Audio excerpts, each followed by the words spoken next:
Hey, before we get started, just a heads up that we've got some awesome stuff on BJJ Mental Models Premium you probably want to know about. We've got some collaborative work with Andrew Wiltsey, with Margot Ciccarelli, and with John Thomas. At the moment, we're getting close to about 50 hours of premium stuff on there, and the library is always growing. Highly recommend you check it out if you haven't already. There's a free trial, so there's no risk. If you try it and you don't like it, I'll happily refund it because I'm pretty sure that you will like it. Hundreds of other people already do. Please do check it out if you haven't already. Premium.bjjmentalmodels.com. One more time, that's premium.bjjmentalmodels.com. Thanks again for supporting us and enjoy the show.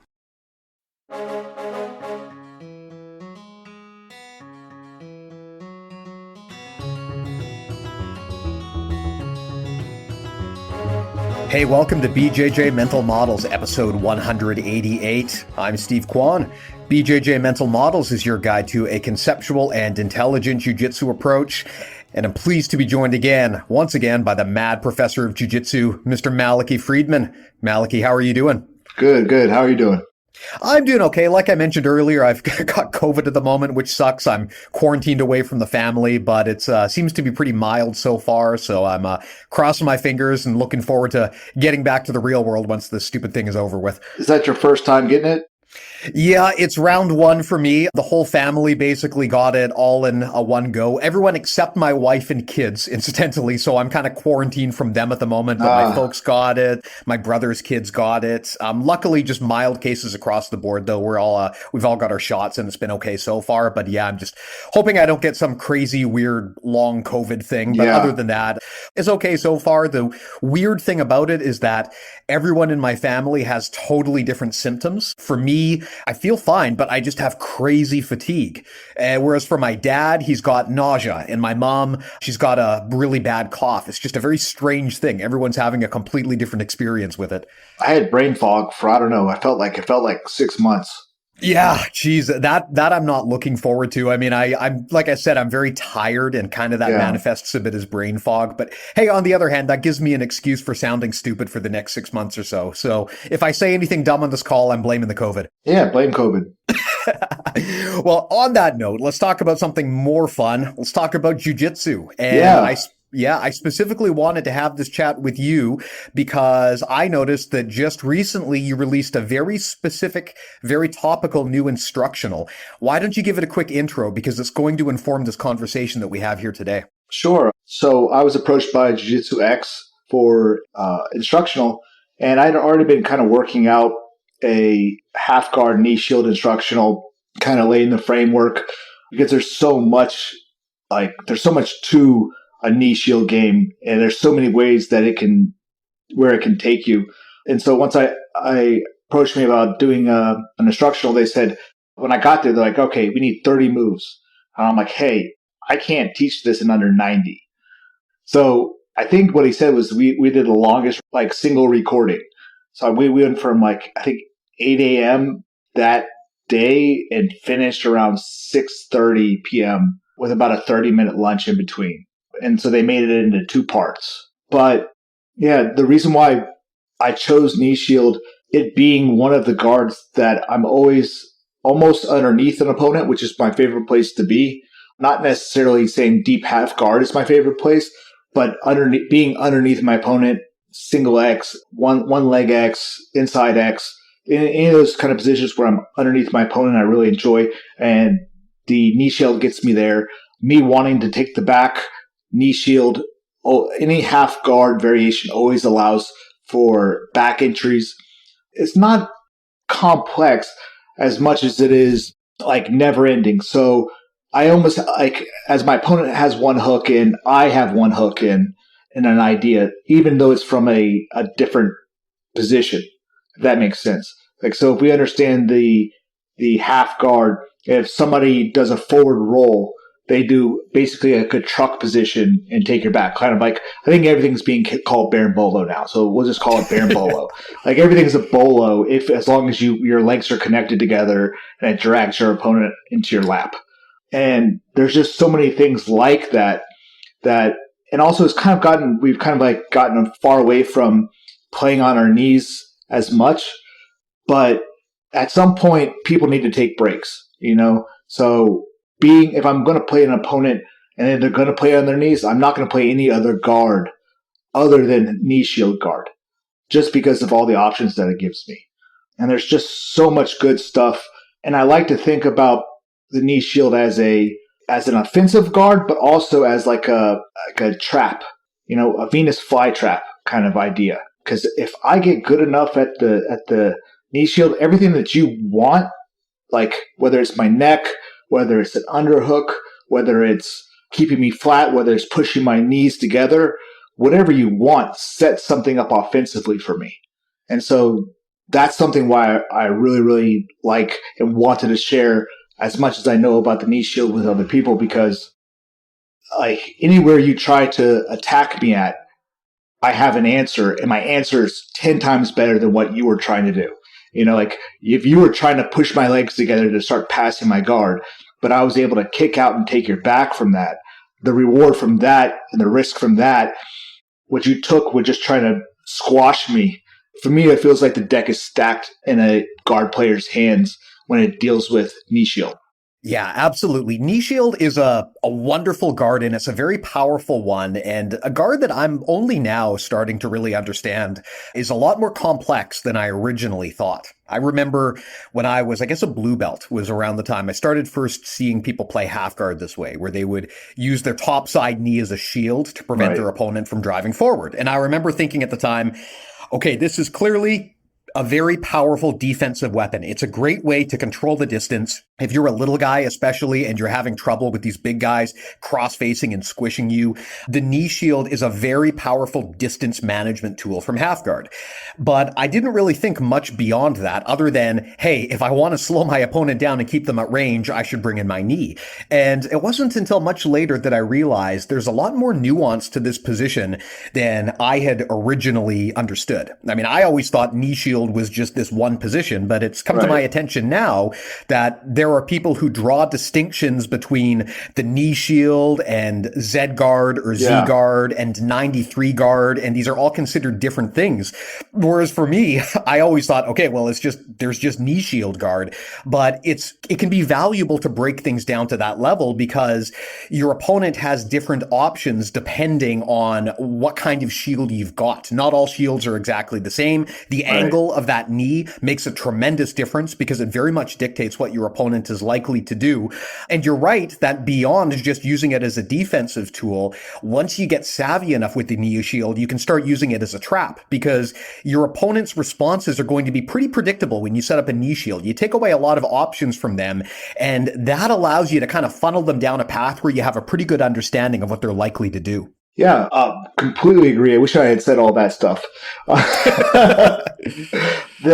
So the thing about, I mean, I like Z guard, 93 guard. There's different things that I like about those different guards. One thing that I made sure that I did in this series of instructional was not really change my knee shield. So I went with the idea that I wanted to build somebody's knee shield guard. I wanted to take, and I didn't want to make so many changes or variations. So there's so many different techniques that I have here, but I didn't want people to get confused. I wanted people to understand, like, my knee shield is up and across the near side chest. My other leg is hooking the inside calf, kind of like a twister hook on the calf. And my knee is always on the outside of my opponent's knee, the knee that's on the inside. And I'm framing usually the shoulder and the arm. And I really make sure not to get too far away from that because I know that there's beginners. I know that there's even advanced people that, like, one of the things that makes my knee shield really comfortable is that it's my home base and it feels like as soon as I know that I lock those two positions in with the bottom leg and top leg, that I'm able to attack and defend. And I didn't want to get too crazy because a lot of people, they either spend way too much time on the subject itself of knee shield, of like, this is one variation and there's so many tiny, minute details that they've added now. I mean, and I'm not necessarily talking shit on it because that is like high-end jiu-jitsu. So let's take somebody like, have you watched any of Mikey Musumeci's, any of his stuff? Like knee shield, he's done or foot locks or pummeling legs. Have you seen any of that? Not enough of it to speak intelligently about where you're going here. So, like, Mikey is such an intelligent person that he breaks down the movements of jiu-jitsu so to such a small degree that you can almost get lost in what he's teaching because it's everything to him matters. And I love that. I love that he's mentioning, like, if you move this hip here, if you're pulling on the hip here, listen, you will watch a Mikey DVD and you will not learn a technique for the first hour and 20 minutes. You will learn all about what works and what doesn't work and what muscles are in play. For myself, I love watching that kind of stuff, but sometimes I'm not getting the answers that I want immediately, if that makes sense. So I'm not getting an immediate, like, something to play with and actually take home. I'm getting something that I've never known before, and I have to now make sure that I remember this and I try to apply it to my other techniques that I already know. But I didn't want to get overzealous with the positions itself. I wanted to be able to build somebody from day one, like let's say they have 6 to 8 months of jiu-jitsu. They could start with just the basic frames and hooks and move themselves slowly across understanding the defensive side of what this opponent's going to want to do to you, right? Whether they're going to want to smash you or go around you or cut over the top of your belly, or there's a couple different ways to pass this guard. So I wanted them to have all the defenses, right? And that turn into offensive traps. And then once we had that, I wanted to start getting into, like, the most basic stuff. So I want a viewer to be able to watch, see that there's an underhook, and have showing maybe 3 or 4 different underhook attacks, but they don't have to know all 4 of those. Like, if they miss one of those 4 attacks, or they can't remember, or they didn't add it to their game, it doesn't slow their game down. It's an option. I give a lot of options. I make sure that I address everything, and I make sure that I give so many different details that even myself, I don't think of 4 moves all at the same time. You know, like, I think of maybe 2. I'm thinking between 2 as things are moving and happening, but you don't have to have 5 underhook techniques, but I give you 5 underhook techniques because, let's say, yeah, the limp arm is something you should know anyways, but then a body lock to walk around to taking the back, or to taking side control, or just an underhook to deep half as a transition. So I made sure that you don't have to know every one of my techniques. You can kind of pick and choose and develop your game off of it. If you want to have 90 techniques from that you know up and down from knee shield, this I can do that for you, but it's just not necessary to build the game that you need right now and in the future. So in the future, as you add things and as you play and you realize you hit roadblocks, you're going to want, of course, more options, because more options mean less roadblocks. You're easier to deal with these certain things. So I really made sure that this was a beginner friendly, but an advanced instructional. Yeah, I love that idea of having kind of a solid foundation that's everyone's going to learn and benefit from, and then having a bunch of specific what ifs and individual techniques that you can hang off of that to your heart's content as you see fit. Right. I agree with you that a problem that a lot of people have is they feel like volume is the answer and more is always better. And so they'll give you a whole bunch of stuff, but without any real clear framework of how to fit it all together. Right. And especially when you're dealing with beginners, I think it's so important that you start them off with, okay, here's the critical stuff that you really need to know. This is the foundation. And everything else is kind of optional and built on top of that. Yeah, it's fun. You know, that's what makes jiu-jitsu fun, is having all those options. But the funniest thing was I taught one of my instructors was out, so I taught the fundamentals class. And I didn't realize how big of a deal it was for me to teach the Kimura sweep, and then teaching the Kimura sweep, and when not necessarily when the opponent's pushing you down, but at a point where when you're going for the Kimura sweep, it isolates the arm so that you can drop back down and re-attack the Kimura. And like we have these like little fill outs, like where these forms where you can fill things out and like, how was your class yesterday?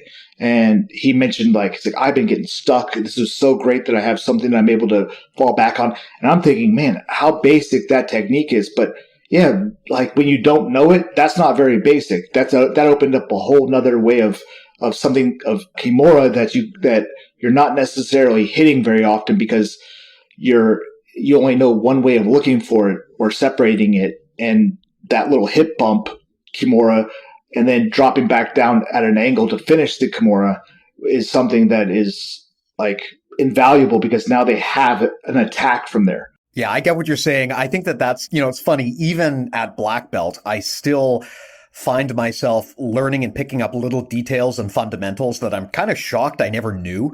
And that's one of the things about the basics is sometimes people take the basics for granted. They think that because they're the basics, everyone knows everything about them and they just get neglected to be taught in detail. But yeah, even with very basic fundamental techniques like the arm bar, I mean, at black belt, I still figure out things where I think, man, I wish it had occurred to me to do this, 10 years ago. It would have made my life so much easier because it seems like such a fundamental detail. But sometimes you get so focused on the nitty gritty that you take those fundamental details for granted. And as the instructor, it probably bears repeating that you can never really teach the fundamentals too much because there's always going to be people who benefit from that.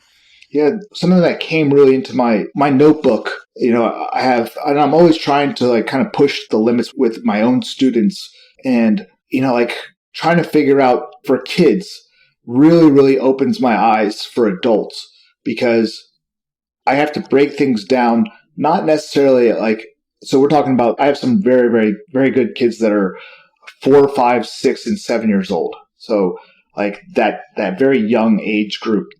And they know what they're doing. They're grappling at a high level for their age. But I can't get too advanced and I can't add too much to it. So what I try to do is I try to make like an overview of everything because I want my kids to win. I want them to get better. I want them to continually grow in jiu-jitsu. But we also have a tournament next week. So you're racing with those kind of timesheet. And then I say, okay, well, and it's just so silly. Like, so I taught my kids knee slide, double unders, but then, like some kids are starting to lapse into some of those techniques. And I found that just like, it's not even really a technique. You put your, let's say you put your right hand on the same side hip and you put your other hand on the same side knee. You push down. That's usually going to break the guard of a child, right? Mm-hmm. And then you straighten your legs away from the guard and you walk around the guard and kind of like a Toriando, but with just walking yourself around. And that works like gangbusters. It just works. And so it's like, well, what was the theme there? It's like, well, we got to get the guard open and we got to isolate something. So I don't tell all the kids this because there's no way that they would understand what we're talking about because I'm pushing down the hip, isolating hip movement, and then I'm pushing down the knee, which is stopping that knee from being able to either move up or move back. So I'm kind of freezing their guard by extending their hips open, but by wedging their hips to where that they can't move their body and going around into a half guard. So basically they're hitting a Toriando pass. But in order to have a decent amount of kids and kids in the class, I have to make it such a overview of it.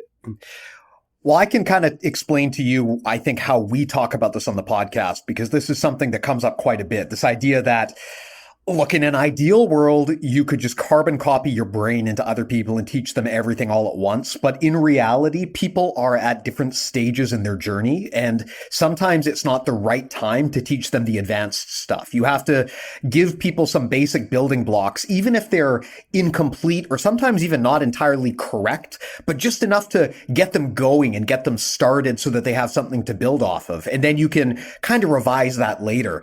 So this is a bit of thinking I've been doing about how I teach as I get older, which is to understand that, look, I can't expect white belts to be doing black belt perfect level technique. They are going to be taking shortcuts and making mistakes, but my goal is not necessarily to get them perfect on their first try. My goal is to get them on the journey so that they understand the foundation, and then they can kind of fill in the pieces on their own as they go. It's just having more reasonable expectations of people. Right. And it's especially important, like you said, when you're teaching kids. I mean, and kids is the weirdest thing to watch too. You can have a kid that can dominate other kids, right? Just like sweep, takedown, armbar, but then some other kid will just stand up in their guard and walk over their legs and sit into mount. And you're just like, oh crap. Like it's just, you know what I mean? And like the dead bug, the dead bug idea where you got your knees and your elbows are part of you where they can't sit on your stomach. So you have good frames. And it's like how silly that technique is, but like you have a kid that's on a very high level of jiu-jitsu, but there's a missing piece of concept there where another person can just walk over them to mount them.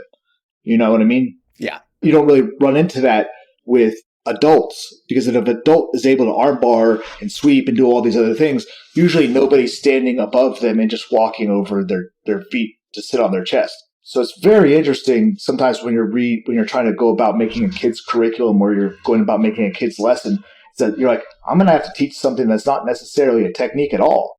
I'm just going to have to teach something that hopefully they understand as an overall concept. Like, I can't have somebody just walk over our guard. So like, yeah, we're going to put our feet into the crotch and I'm going to lift them up over me so they don't get to sit on my chest. They have to keep walking a little bit over me. And then I'm going to use that little push to spin and face them. And hopefully I'm facing their back, and then I can pull them into the back control. So like we've been working stuff like that. And it's funny how I wouldn't have come up with that as something to teach kids until I saw another kid's guard and mounted them when the other kid is much better, much more technical. And I'm thinking, okay, well, what do I got to create so that doesn't happen at the kids' Pan Ams, Yeah. Actually, I think we were talking about this earlier. What you're describing here sounds like some of the coaching and teaching from Doug Lemov, where he talks about the language of coaching, and he talks about how, look, you don't just want to tell people exactly what to do, step 1, 2, 3, but you need to describe things in a way that the body intuitively sort of understands and can figure out. And sometimes, like you said, the best lessons that you can teach people are not necessarily jiu-jitsu specific, where you're telling them how to move an arm, but it can be an allegory. Like you said, you brought up the dead bug thing. Going back to the early episodes of BJJ Mental Models, right back to the first 1 or 2 or 3, you can hear me teaching people this specific thing where I would talk about how, look, if you want to protect yourself, you can start to think of your limbs like a dead spider where everything is just curled in. And if that's your default and you make it really hard for people to pull or extend an arm or a leg, even if you don't know anything about jiu-jitsu, just out of the gate, if you do that, you can have pretty shockingly good defense just because you have good body mechanics. Exactly. Yes. Very correct. Yes. Yeah. Well, this is probably a good segue then, because I know you put a lot of thought into, like, what are these fundamental ideas? What are these base concepts that we teach people? Specifically in the topic of the knee shield, I would love to know then, if you are taking someone who is, an unsculpted ball of clay, they don't know anything about jiu-jitsu, and you want to teach them the knee shield, how do you start that off? Like, what are the building blocks you give people so that they can have a productive knee shield almost from the get-go?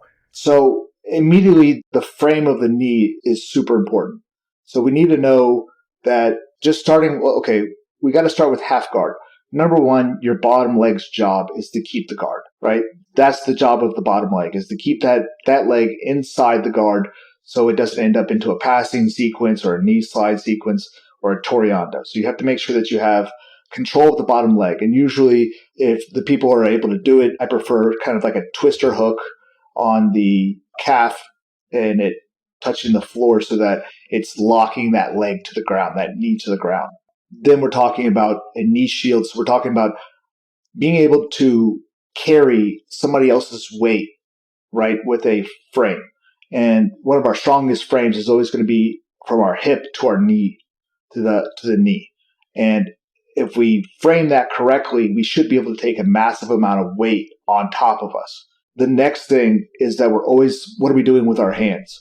Well, the next thing, we have to make sure that our hands are doing the job of keeping that opponent's lead arm, the arm that's inside the guard, right? We have to make sure that that arm can't grab our neck, right? So can't grab our collar, can't grab our neck, because that's how we're going to become flattened. And also, we want to make sure that our bottom knee is never able to be covered by our opponent's knee. So that our opponent's knee that is a little bit farther back from us, if they cover our knee, they're going to be able to start killing our angle. So our angle is everything. So when we're in the knee shield, we have our frames, we have our hands that are frames that are on the shoulder and on the arm that can transfer from grips to other stuff. They can always move around as long as you're using placeholders. Then we have to make sure that our knee frame is strong enough to deal with somebody pushing into us.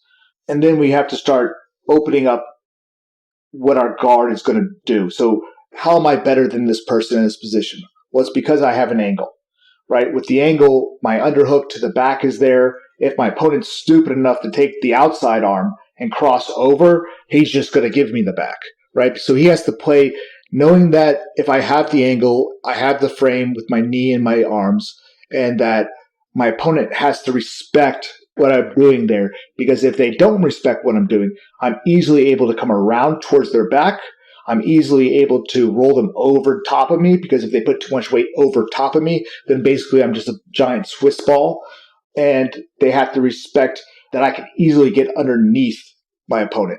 So there are these frameworks where you're setting yourself up, if you know zero, that person has to be on their P's and Q's right away. Because, yeah, they may want to pass, they may want a knee slide, but anytime that they break one of the rules, which is, I would say, trying to pass my knee shield when I'm at an angle, is not going to happen. Them trying to pass my knee shield by trying to get to my neck, which is going to allow me to attack, or them trying to smash my leg inside, like to where my two knees are touching each other. I have a lot of different things. I have omoplata, I have triangles, I can just kick back out and regard pretty easily, because there's no way that person is going to be able to solidify, to mash my two legs together, because he's not, the only thing that's being controlled, right, truly, is my bottom leg, because my opponent's sitting on it. If he's sitting on my bottom leg and he puts my top leg to meet my bottom leg, I only have to kick my top leg forward. Once I do that, my leg is now no longer smashed together, and I can kind of almost pummel it back in. Yeah. So you've identified something here that I think is a tremendously important insight, and it actually applies to a lot of different positions. And what that is that, look, we call this the knee shield guard, but actually the knee shield itself is not really the most important part of that guard. It's the other stuff that matters. And a mistake that many people can have is they think that the guard is actually all about the knee shield. So they pay attention to that to the exclusion of everything else. You know, you brought up some great points here. Yes, the knee shield is important. That's ultimately the frame that prevents your opponent from driving forward. But if you're not minding the other control points, look, the easiest way to defeat the knee shield, if you're stuck in someone's knee shield, the easiest way to defeat it is to get out, back up, and change the angle. If I can do that, it doesn't matter how strong your knee shield is. I can just literally, like you said, walk around it. Right. So the knee shield itself is actually not the most important part. It's the bottom leg that is hooking the person's leg into the floor so they can't move, like you said, probably with a twister hook. It is the positioning of your hands so that your opponent cannot cross-face you or otherwise pin you to the ground. The knee shield is important because that frame prevents your opponent from coming forward, but if you cannot bolt your opponent onto the ground, if you cannot prevent them from switching the angle, your knee shield is irrelevant. So that's kind of a mistake that a lot of people make, is they think the knee shield is the only thing that matters. But you could argue that that's actually the least important principle here. The other stuff is what holds the person in place to make the knee shield effective. Yeah, and I think that's why, and I can't really think of too many things that, or attacks that involve my knee shield staying in that same place. So my knee shield can't stay across the chest or hip when I'm attacking or defending, because there is no attacking or defending when there's that frame between us, right? I can't reach him and he can't reach me. So either it's me removing my knee shield, maybe I kick my leg out and sit up for the underhook, or it's them removing my knee shield, which let's say is somebody sitting and turning and to lay over my belly. You know how they cut over the stomach, right? Like how the knee shield's there, and rather than dealing with the head because the frames are so good on the shoulder that they can't get to my head, but they can try to cut across and lay across my stomach while still being in my guard. But that's how they're going to try to remove their leg. I didn't understand that. You heard that? I did. That was Alexa. So what do you think you said that set her off there? What was the know. magic buzzword? I couldn't even tell you. Dude, she comes out and she's a savage. She's she's savage, man. She comes out and does weird stuff all the time. It is a little bit creepy when you think of the fact that, you know, she's sitting there basically monitoring everything we say. Yeah, she's just waiting. One of my favorite commercials is the commercial. It's not a commercial. It's a parody of a commercial. It's Saturday Night Live, and it's for old people. And they have an Alexa for old people. And it's just, if anybody has a chance, look it up. It's like one of those kids do it across the street. They're like, they're just playing. She's like, I don't think so. Then you can call her any name. She'll answer to any name. It's like, Arabia. It's like, yes. It's like, whatever name you call out, it's going to answer because the older senior citizens can't remember Alexa. It's such a good skit. Yep. I wonder what happens if you ask Alexa how to pass the knee shield guard. Alexa, how do I pass the knee shield guard? Here's something I found on the web. According to the.com, run back to the left side of the shield and the grenade will bounce back toward the guard and defeat him. Oh, she's talking about throwing grenades. Does she? I was going to say, does she tell you to throw a grenade? I'm not aware of any rule set where that's legal. Listen, that's the best way I've heard.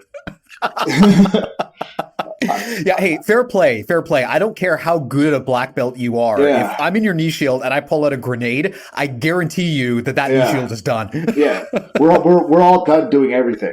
Yeah.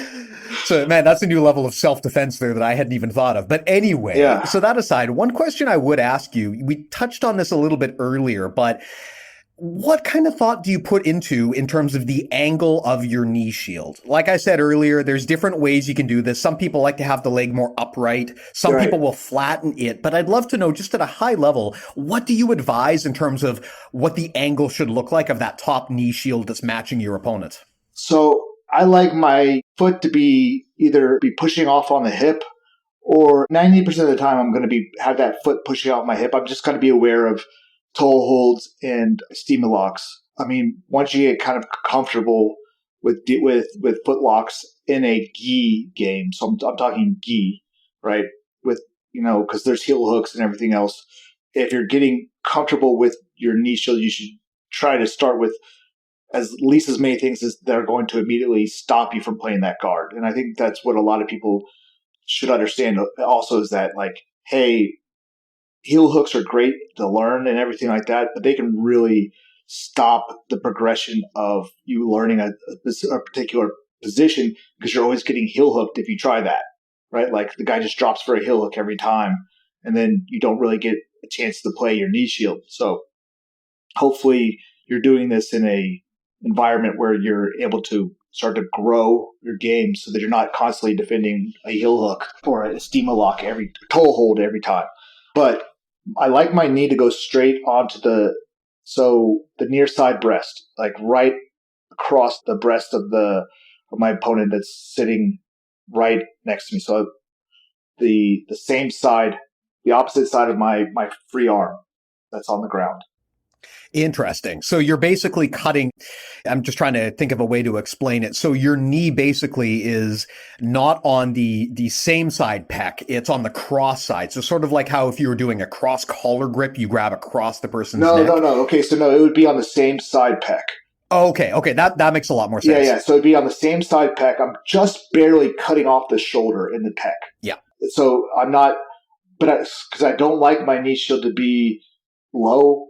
I used to play it actually very, very low, kind of in that Z guard type position. I don't like it that low because I know what I'm going to have to do immediately, which is I'm going to have to immediately defend the smash pass or the punch through pass.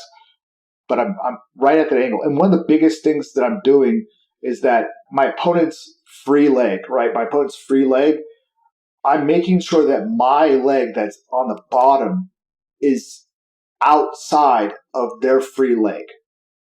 So their knee can be on the ground, but my knee has to be in front of or above that knee. Yeah, I presume that if you fail to do that and they're able to basically smash that bottom leg, at that point, you're basically giving them like the knee cut or something else. So I think more what I'm worried about is that if my bottom leg is not out in front of their knee, then all they have to do is step that leg over, and turn towards me. So if they turn their hips to face my hips, they've now essentially killed my angle and can just push me flat. Yeah. That actually, I see what you're saying. That is one of my favorite things to do when I get stuck in the knee shield is you just kind of turn your body to the side and then you just sit down on the person's legs and then they're stuck. Right. So that's why your frames are going to be constantly monitoring not only the upper body, but your elbow is usually, so you can usually, when you're in that guard, you can touch your elbow to your bottom knee very easily. So if the person is trying to bring that knee up, your elbow will connect to your bottom knee and will frame out that knee. And so all you really have to do is push if they start to move that leg up, you just push it and they kind of have to redo it over and over and over again. So you're kind of monitoring the top half of their arm that would be grabbing your neck, but you also are monitoring that bottom knee from ever moving forward. Because if your knee is behind my knee and you turn towards me, it's impossible to kill my angle there, right? You have to be past my hip in a way to kill my angle.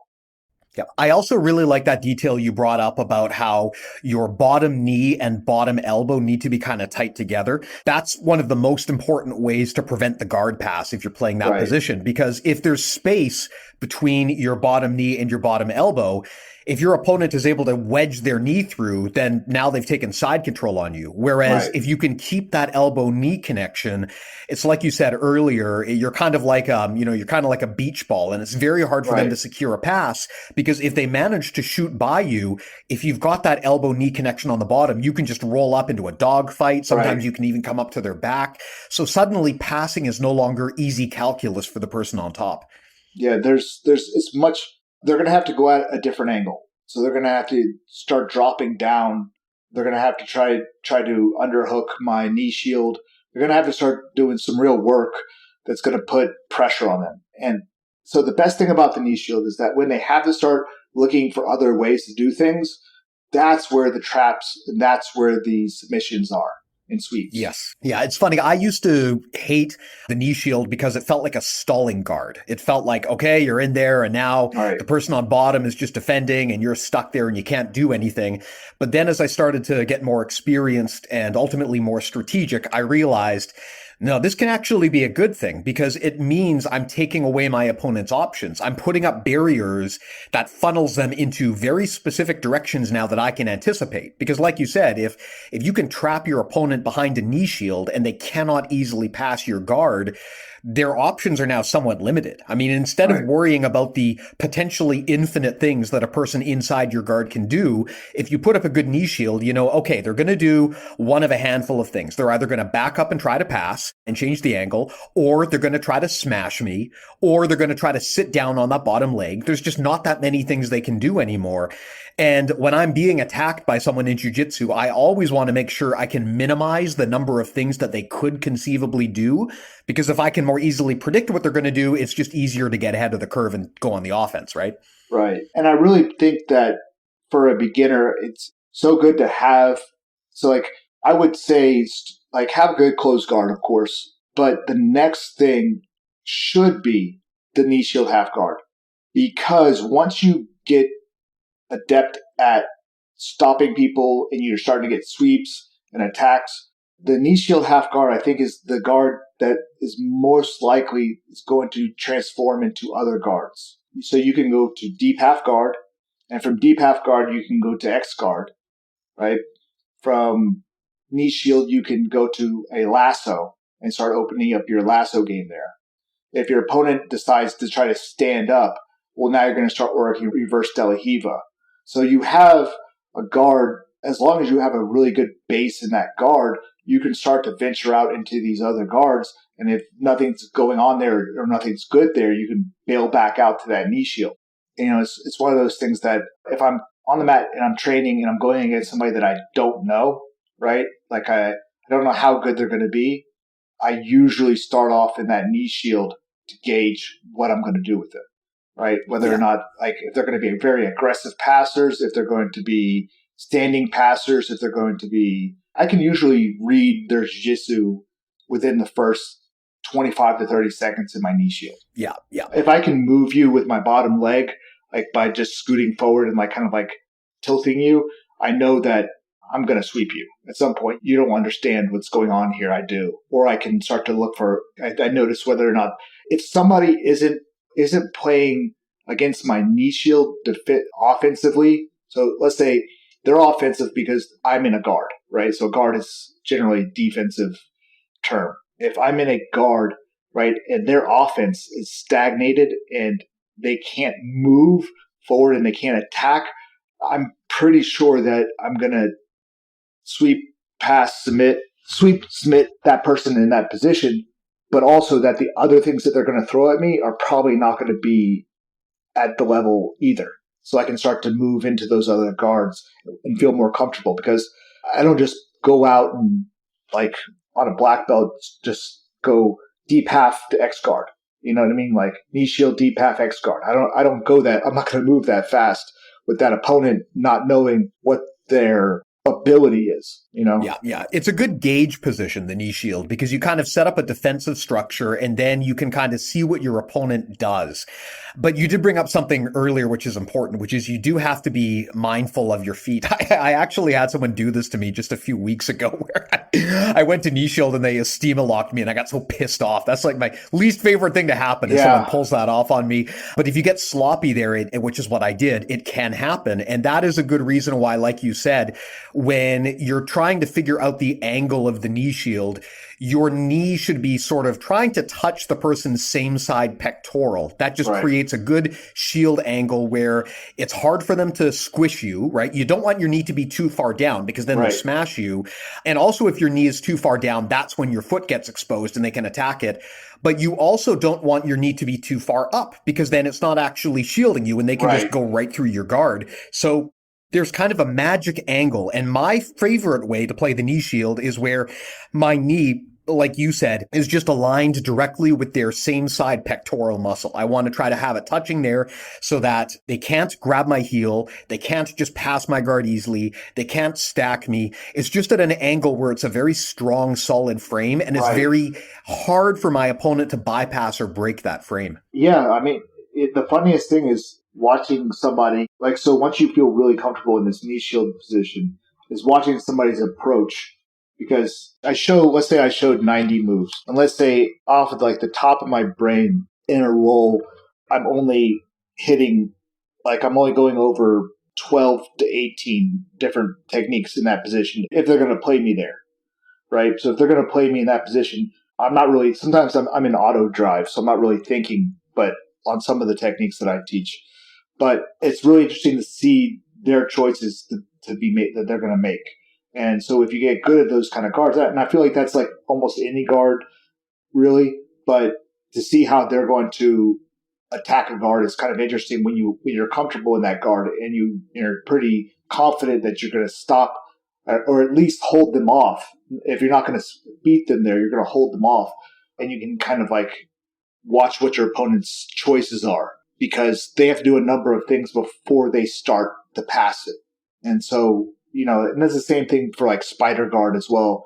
Whereas, like, if you have a lasso, it's kind of interesting to see if they're going to attack the lasso, if they're going to attack the smash, or if they're going to try to get their arm free. It's like you can kind of start judging what a person is or what they do by that lasso. Are they going to try to free the arm? Are they going to try to put my, fill the space? Are they going to try to smash my knee to my stomach and and flatten the lasso. So it's really interesting to see, or are they going to clear the bicep from spider first? So it's kind of the same thing with are they going to try to remove the frame? Are they going to try to beat the angle? Are they going to try to move backwards or stand up? What options what are they going to choose first? And you kind of play through that game. And that's where, like knee shield, I think really thrives, is that if they stand up, you are easily able to play underneath them or to the side of them, whichever you decide. But it's not as true in other guards where you're immediately have an opportunity or availability to get underneath somebody. Yeah, you bring up some great points here about how the knee shield, it chains so well together into other guards and other techniques. And not every guard is like that. This is actually something that Lachlan Giles talked about on the podcast recently, and how when you're learning your techniques and putting your game plan together, you need to be cognizant of how all of these techniques you like are going to chain and sequence together, because not every technique is going to chain together well. Right. An example is, deep half guard. Yes, it has a place, but if you get stuck there, it's really hard to do anything from there, right? If your plan A doesn't work. Yeah. Whereas knee shield, there is a caveat, which is you have to get comfortable being able to drop the knee shield, because if you keep the knee shield up, it's very hard to move into something else. You mentioned that earlier.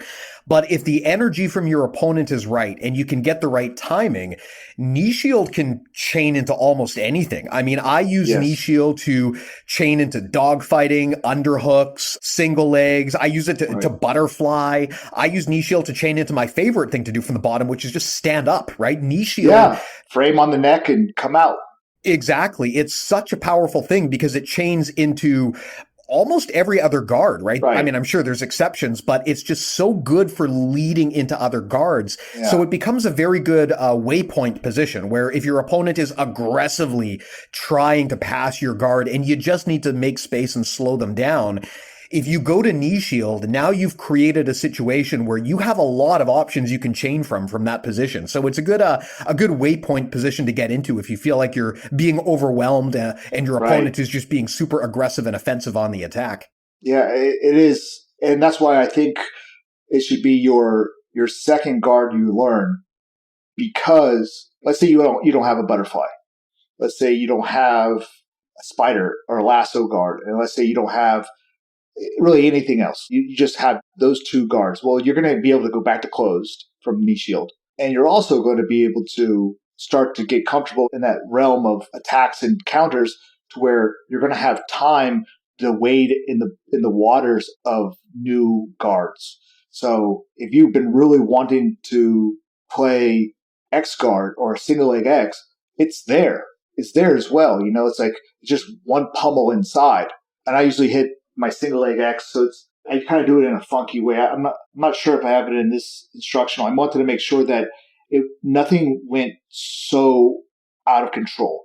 So I made sure that I have transitions to the octopus guard. Shout out to Eduardo Tellez. I have movements from my knee shield into single leg X. So how I do that is the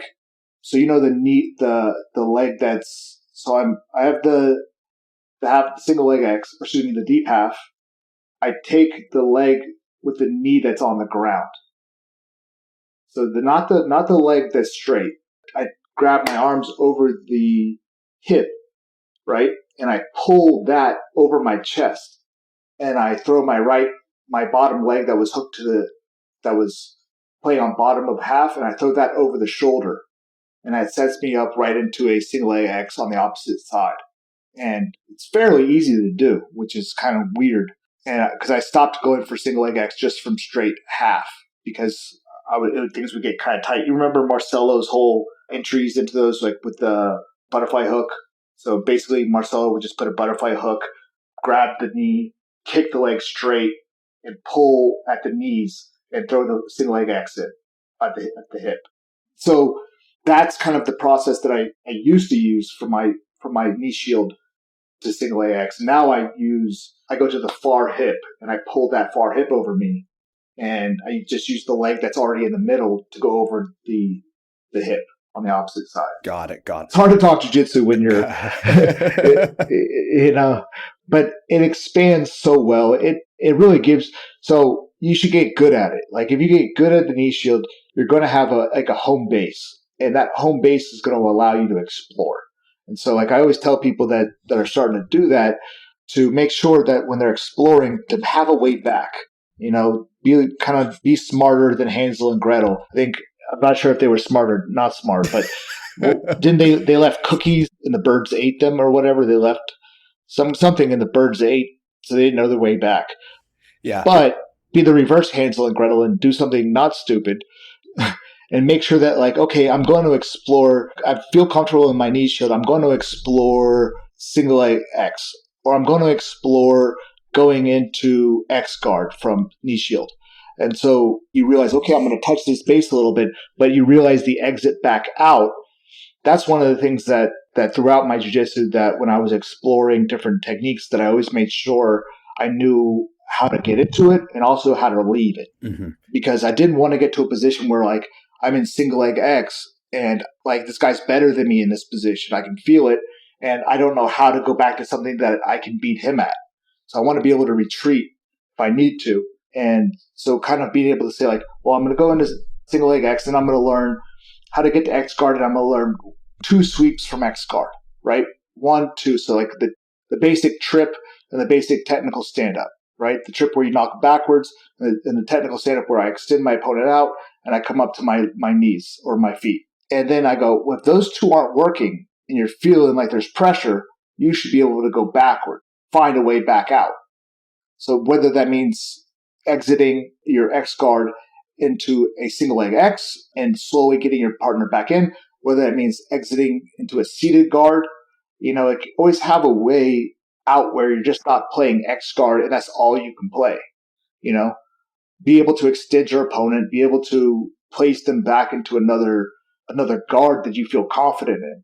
And so it's like before you learn, and I think that's a problem with a lot of people's jiu-jitsu in the beginning, is that they learn X guard independent of other guards. So, or they learn spider guard independent of other guards. So if you're going to learn spider guard, you should learn, okay, De La Hiva, person kills your De La Hiva. All right, reverse De La Hiva. The person's putting pressure on your reverse De La Hiva. He's getting rid of that leg over that's pushing on the hip. Okay, now is your time to look for the lasso. Okay, now we're in the lasso. And you start learning how to play the lasso guard, okay? But once the lasso is not working for you, at some point you have to be able to understand that, hey, I'm either going to stop, regard into a single leg X or regard into an inside X, or I'm going to push the opponent's leg back out and return back to turn that lasso into a De La Hiva hook. It's like they don't concentrate so much on that transition between the 2 guards that when they are playing spider, because they're new at it, they're getting their guard passed because they can't exit out of it when they've run out of options. Yeah. What you're talking about here is something that on the podcast I've called just this idea of committed techniques, which is a way to say that in jiu-jitsu, not every technique that you could do requires the same level of commitment. Some techniques are easier to back out of than others. And the reason I like the knee shield is because it's a very low commitment technique. If you try the knee shield guard and it's just not working, it's pretty easy to get back out of it and go to something else. Right. Whereas, and again, to keep picking on it, if you go to deep half guard, that's a very high commitment technique. If you go there and it works for you, that's great. But if it fails and now you get stuck down there pinned to the ground, you are going to have a very hard time escaping. So we would consider deep half guard to be a much more higher commitment technique. And all things being equal in jiu-jitsu, if you're given the choice between 2 different options and, all other things are equal, I would always want to choose the option that has less commitment from myself, because if things don't go according to plan, it's easier to recover. That's part of the reason why so many judo throws do not translate very well to jiu-jitsu, because many of them are what we would call sacrifice throws, meaning you basically have to give up everything to try to get those throws. Now, in the realm of judo, that might be okay because the rule set gives you a lot of options to reset and get back up to your feet. Right. But in jiu-jitsu, if you attempt a high commitment throw and you fail, you might have wound up in a situation where now you're on the bottom and you've given up your back, right? Or you hit the throw. So I remember some guy throwing the shit out of me all the time. And then he was like, after they ip on you, they roll over you. Yeah. Right. And it's like, well, okay, now I have the back. You can just keep going sometimes too, right? Yeah. I mean, like, I can't tell you how many times, a really high level judoka would throw me and I would end up taking their back because we're playing jiu-jitsu. So I give them all the credit for lifting and throwing me, but they gave their back and then I choked them out. And I think I won because we're playing my game. We're not playing your game. Yeah. I give you all the credit, for Ippon, if that's what we were doing, but we aren't. We're playing, full Nuwaza, no Ippon, and it's just dangerous, And when you're talking about deep half, I think people should understand that deep half, I don't believe it's meant for you to stay there. No, that's the worst case scenario. The idea is if you're playing deep half, you should be going in and out of it, and you should really never be ceasing to move. You ideally want to kind of do it almost in one big rotation. If you get to the point where your opponent bases on you and then they're able to flatten you and pin both of your shoulders to the floor, that's the worst case scenario. That is not how it is intended to be played, but it can happen. Whereas from knee shield, for example, the worst case scenario is usually not as dire as deep half guard if something goes wrong. All right. Yeah, I mean, so whenever I'm going from my knee shield to deep half, I have 3 things I'm looking for immediately. I'm not looking for to claim the position. Usually that's like a segue. I go to deep half and I'm immediately looking for my waiter sweep, right? Because my waiter sweep is going to get me into my X guard, or there's some other funky guards that I have out there that I haven't really put out, or some other positions that I really like. Or I'm looking, when I go to deep half, I'm usually looking to clear, it's almost, I try to make it like a signature where it never stops, where you never pick up your pin, So when I enter into the X or the deep half, I'm going to put my hook behind the legs and come back, straighten their leg out and sit them in front of me to take their back, So I'm like, anytime I go knee shield the deep half, I'm always moving through the deep half. I'm never fully claiming deep half as a position that I'm going to work, because it's so easily, it can go wrong so quickly. I mean, even with the guys that are even if they don't flatten your hips, even if they just jump over your head, right? They just simply jump over your head. Now if you're playing nogi, now you're in the honey hole, right? Mm-hmm. So a lot of those guys will jump over your head and immediately start playing honey hole there. So when I go to deep half, I usually use that as kind of it's a very quick, Euro train. I don't know what they call them, bullet train to somewhere else. Yeah. It is not a destination. It is a stop. You should be passing right through it, but it is not the destination you want to get to. It's a good place to go for you to get there. It off balances them for just enough time. They're sitting on you. They can't put any weight on you for that moment. And now it's time to go. Now it's time to make something happen out of there. Mm-hmm. Amazing. Well, hey, I just want to quickly recap, because I know we talked a lot about the knee shield, but the big control points here that we talked about in terms of the most important things, just let me know if I missed anything. Cool. Number 1, you mentioned the importance of securing the bottom leg. So the ideal is you're using your bottom leg to hook around theirs, almost like a twister. And the reason you do it is because you're trying to bolt their leg onto the floor. You don't want them to be able to stand up, because if they can do that, no more knee shield. Number 2 is you mentioned the knee shield itself, and the ideal angle is that your knee should be aligned with your opponent's same side pectoral. If your knee is too squished down, it makes it easy for them to do a smash pass on you. If your knee is too upright, it makes it easy for them to just go right through your guard. Number 3, you mentioned that your hands should be defending against your opponent's lead arm because you don't want them to be able to grab your neck or your collar. Of course, if they can cross-face you and pin you onto the mat, then you have a big, big problem. And then number 4, the last thing you brought up is that your bottom knee should never be covered by your opponent's knee. You don't want to make it too easy for them to basically staple you to the floor and change the angle. And additionally, when your opponent is moving towards a pass, you want to make sure that there's not much space, if any space, between your bottom knee and your bottom elbow. You want to keep that elbow-knee connection so they can't easily secure a pass on you. Is that a good recap, or was there anything else we wanted to add? Yeah, that's a fantastic recap. I think the biggest thing that I'm thinking about is understanding how to go from flattened half, like from being flattened, because that's a very dangerous place to be, is your opponent has an underhook, right? And your opponent has you flat, so he's controlling your neck. Concepts of how to kazushi, right? So I have something called the okidoke, which is like a kazushi, where it's going to make that opponent that is grabbing my neck and underhooking me to either be rolled, or they're going to have to take the arm off of the head.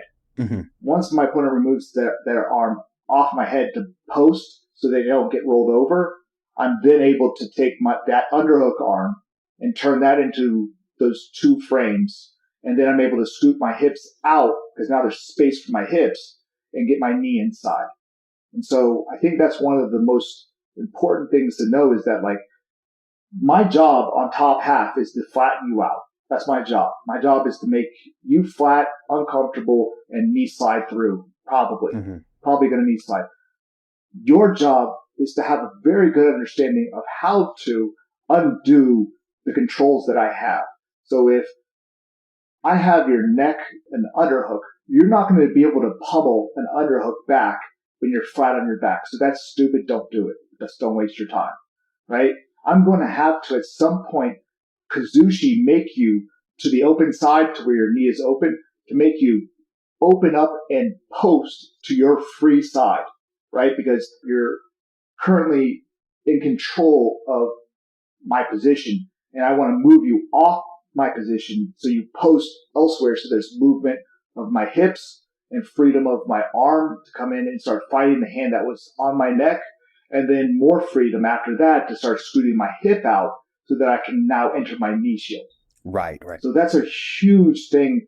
I think that can't be ignored in the knee shield development, is understanding how to continually get back to it from a flattened position, because those are all the things that guy has, are all the things that knee shield is preventing. So if knee shield is preventing those things, you have to understand how to deal with those things when somebody does have them, because that's exactly what they want. And if they're able to get those, that's what they're going to get from knee shield attacking your guard. So understanding how it works, and it doesn't work like other guards, because usually when somebody has an underhook on you, you're done, right? The underhook is the underhook. But it's not necessarily true, because in half guard, nobody truly has an underhook if I'm on my side. You can't underhook me if I turn my body to the side, but now both arms are facing forward or facing front of where my hips are. My hips are facing forward or facing your free arm or free leg. And the only time that underhook works is when there's neck control. Right. So that's a big thing that I would make sure that I would push to my students, or any students at all, is to understand that, like, man, if they have control of your neck, that's the first thing you got to address, right? Not the underhook, not you being flat, because without freedom of your mobility of your spine and neck, you're not going to be able to get onto your side. And if you're not able to get onto your side, you're not going to be able to play a shielded guard with frames.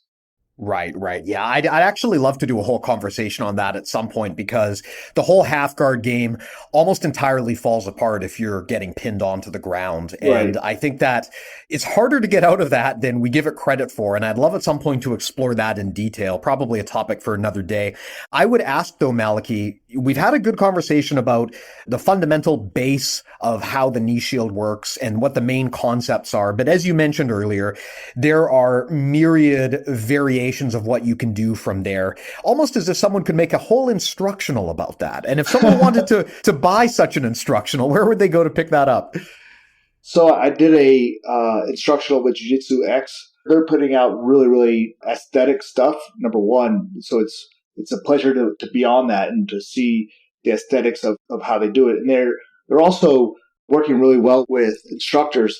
And I went in there and I made sure that for the knee shield, I gave 90 techniques. And so they split it into part 1 and part 2. They gave part 1 was defense and defensive traps, right? So that's basically somebody trying to stop you from having a knee shield and pass or beat it.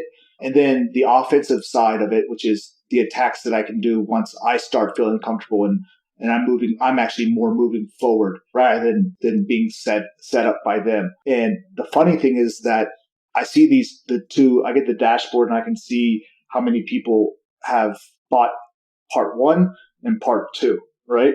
100% of the people that bought part 1 have also bought part 2. So that's a really good feeling. And I'm trying to explain to people like, man, that doesn't happen very often that all the people that have purchased that instructional series has found value in part 1 and then to say, hey, I obviously want part 2. Yeah.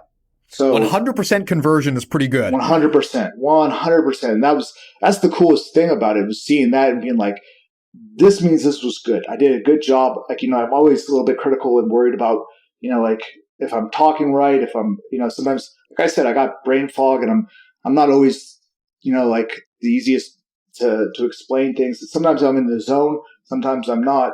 But when I saw the 100% conversion from like people that purchased 1, immediately purchased 2 within the next like 3 to 6 days is amazing, because it just says like, yeah, those people valued my part 1 or part 2 so much that they said, yeah, I'm definitely going to get the other part series. So it's on Jiu Jitsu X. It's I had a cool name for it. I said it's an instructional for people that can't half guard good.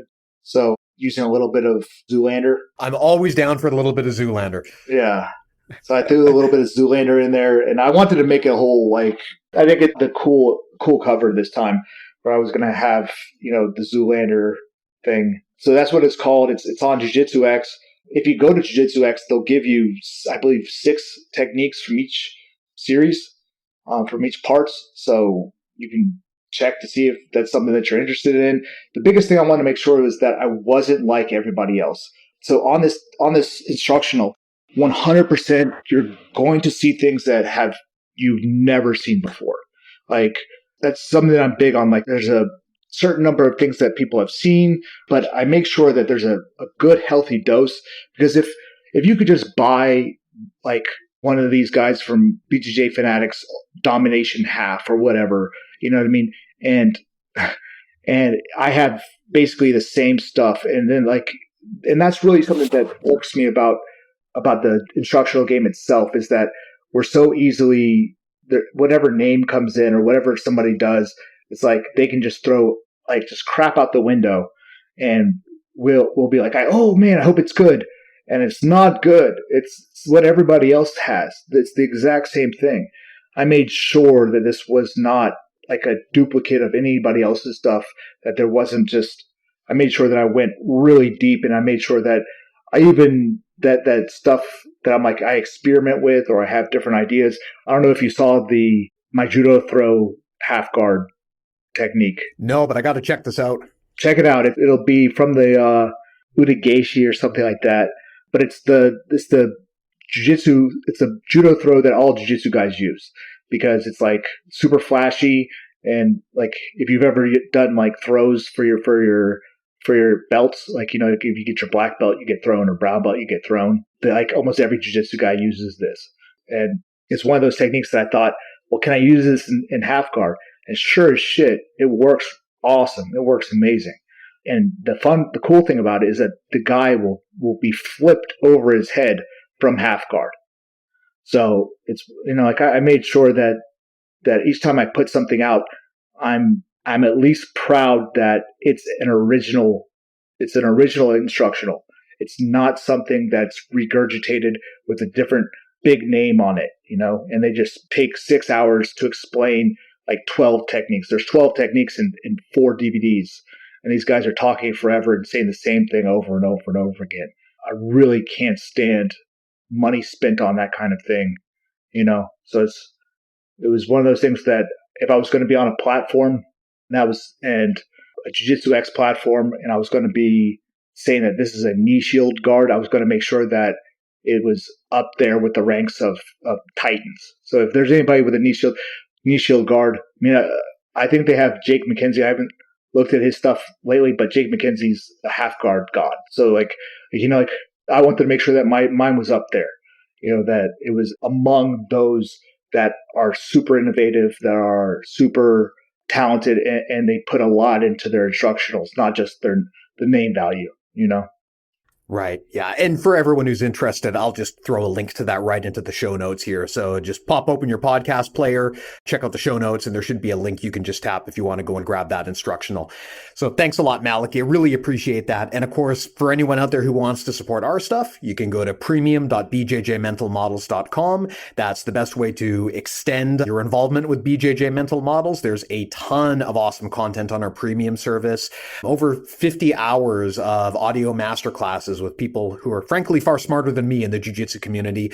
We try to go beyond the show and structure things into a way that's much more course-like. The feedback for that has been super positive, which is fantastic. And if you're a member, you also get access to things like our rolling review services and our awesome, amazing Discord community.